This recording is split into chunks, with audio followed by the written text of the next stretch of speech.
Super tasty आणि healthy शेवग्याच्या शेंगाचा soup, ना तेल आणि ना तूप. पाहूया कसं बनवलं ते. नमस्कार मंडळी, कसे आहात? मजेत आहात ना? मजेतच पाहिजे. तर आज आपण रेसिपी बनवणार आहे सगळ्या रोगांवर, सगळ्या आजारांवर गुणकारी असा सूप.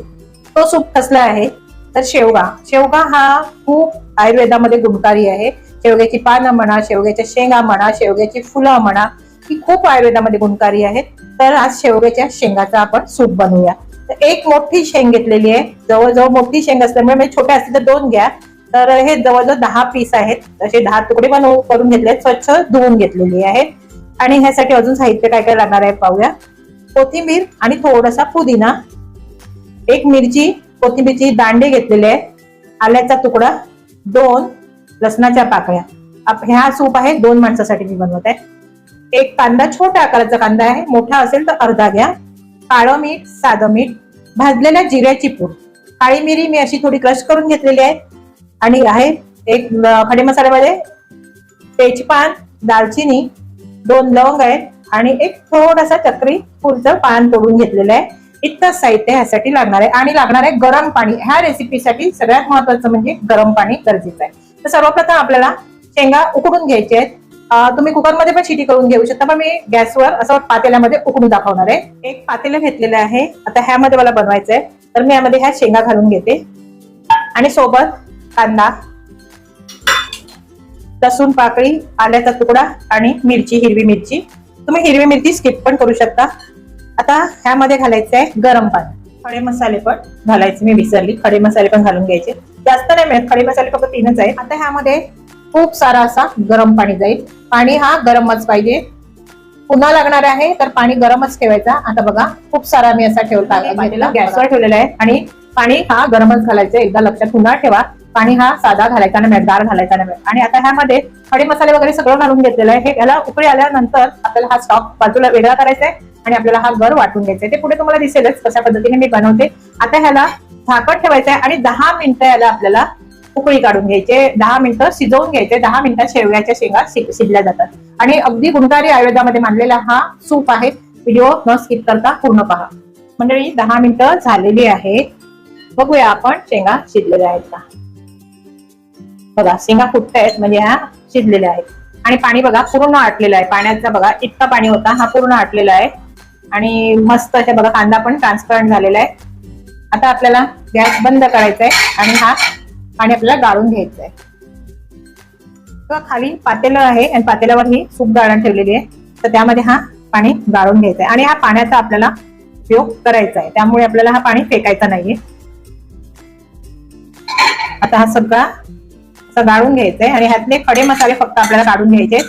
त्याचं आता काम झालेलं आहे. त्याची फ्लेवर पूर्ण पाण्यामध्ये, सुपामध्ये उतरलेली आहे आणि आपल्याला त्याचा काढून घ्यायचे.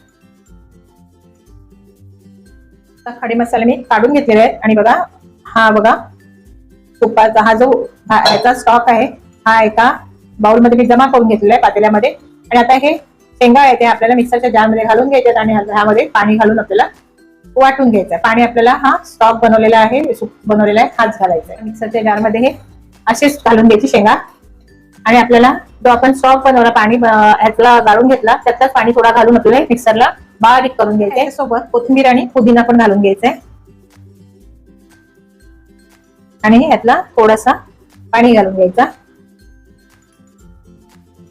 आणि याची बारीक पेस्ट करून घ्यायची. मंडळी सूप बनवण्यासाठी मी आता तेच पातेलं घेतलेलं आहे आणि आता हे मिक्सरला मी ह्याचं हा गर काढून घेतला. बघा किती मस्त झालेला आहे. बघा रंग बघा किती सुरेख आलेला आहे. कोथिंबीर आणि पुदिना घातल्यामुळे हिरवा रंग आलेला आहे. आणि ह्याचा आता वरती पूर्ण चोथा राहील तोपर्यंत आपल्याला हा काढून घ्यायचा आहे व्यवस्थित. जसं आपण शेवग्याची शेंग खाल्यानंतर चोथा उरतो तसा चोथा आता ह्यामध्ये करून घ्यायचा आहे. बघा असा पूर्ण स्पॅच्युला किंवा चमचा घ्यायचा आणि पूर्ण गाळून घ्यायचा. थोडा थोडा जो आपण स्टॉक बनवला त्याचं पाणी घालायचा नंतर आणि पुन्हा पूर्ण व्यवस्थित त्याचं गाळून घ्यायचा. आणि तुम्ही माझ्या चॅनलवर नवीन असाल, माझ्या चॅनल सबस्क्राईब केलं नसेल तर सबस्क्राईब करा, लाईक करा आणि वर बेल आयकन दिलेला आहे तेही दाबायला.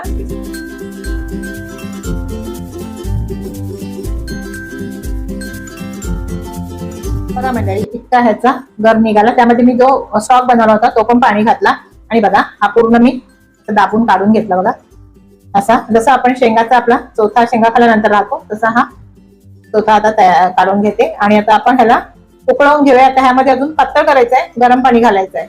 बघा मंडळी, आता मी ह्यामध्ये पाणी घालून घेणार आहे. बघा इतका हा जाडसर सूप निघालेला आहे, याचा गर जो निघालेला आहे आणि तो स्टॉक पकडून इतका जाडसर निघालेला. आता ह्यामध्ये मी अजून गरम पाणी घालते. पाणी आपल्याला गरमच घालायचं आहे. बघा 2 शेंगाचा सूप 2 माणसं नाही, 1 शेंग सॉरी, आणि 2 माणसं नाही 4 माणसं पिऊ शकतील इतका सूप होतो. कारण सूप म्हटलं म्हणजे ते जाड नाही करायचं, पातळच करायचंय. आणि आता याला काही तेल तूप काही फोडणी द्यायची नाही. आता ह्यामध्ये जे दुसरे साहित्य आहे ते आपल्याला घालून घ्यायचंय. आणि बघा किती रंग सुरेख आलेला आहे बघा. आणि खूप पौष्टिक असा सूप होतो. ह्यामध्ये तुम्ही लिंबू घालू शकता थोडंसं, जेव्हा आपण सूप प्यायला घेतो त्यामध्ये थोडंसं लिंबू पिळून, किंवा तुम्ही सूप बनवताना पण लिंबू पिळून घातलं तरी चालेल. आता मी यामध्ये घालते भाजलेल्या जिऱ्याची पूड. भाजलेला जिऱ्याची पूड पाहिजे. मीठ घालायचंय चवीनुसार, आणि काळं मीठ पण थोडंसं घालायचंय. त्यामुळे टेस्ट पण छान येते आणि चवीला पण छान, आणि हे पौष्टिक पण आहे काळं मीठ. काळी मिरी थोडीशी 1 पाव चमचा एवढी. आता व्यवस्थित ह्याला मध्यम आचेवरला उकळी आणायची आणि मग आपला हा सूप आपला रेडी होईल. बघा किती छान होते बघा. अशा पद्धतीने तुम्ही असा पौष्टिक असा सूप बनवू शकता.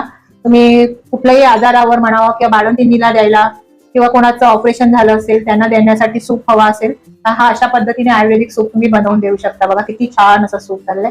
काळी मिरी टाकलेली पुन्हा गाळायची नाही, तशीच ठेवायची. जरी काळे काळे दाणे दिसले तरी काही हरकत नाही. काळी मिरी फार पौष्टिक असते सुपामध्ये. आणि ह्यामध्ये तुम्हाला जर आजारी माणसाला नाही द्यायचं असेल तर तुम्ही ह्यामध्ये थोडंसं चिली फ्लेक्स घालू शकता, आणि किंवा तुपाची फोडणी देऊ शकता. लसूण जो मी उकळवताना घातला शिजवताना तो तुम्ही फोडणीला देऊन कढीपत्ता आणि लसूण घालून वरून तुपाची फोडणी किंवा तेलाची फोडणी, शक्यतो तुपाची सुपाला फोडणी देऊ शकता. पण आम्ही असा सूप हेल्दी सूप म्हटलं तर हा सूप हेल्दी, कसलंच त्यामध्ये तेल तूप नाही आणि शरीराला पौष्टिक. हेल्दी आणि टेस्टी आणि पौष्टिक शरीराला असा हा सूप शेवग्याच्या शेंगाचा हा तयार आहे. आणि ह्यामध्ये एकही थेंब तुपाचा किंवा तेलाचा वापरलेला नाही, त्यामुळे शरीरासाठी खूपच पौष्टिक आहे. काहीच शरीराला हानिकारक असं द्रव्य ह्यामध्ये मिळत नाही. आणि तुम्हाला ही रेसिपी कशी वाटली ती मला कमेंट्स करून नक्की सांगा. अगोदर मी व्हिडिओमध्ये म्हटलंच आहे की लाईक करा, कमेंट्स करा, पण पुन्हा आता म्हणते की माझ्या व्हिडिओला हाईप करा, लाईक करा आणि सबस्क्राईब ज्याने केलं नसेल तर सबस्क्राईब करा. आणि असेच माझे व्हिडिओ पाहायला विसरू नका. आणि व्हिडिओ पाहिल्याबद्दल धन्यवाद.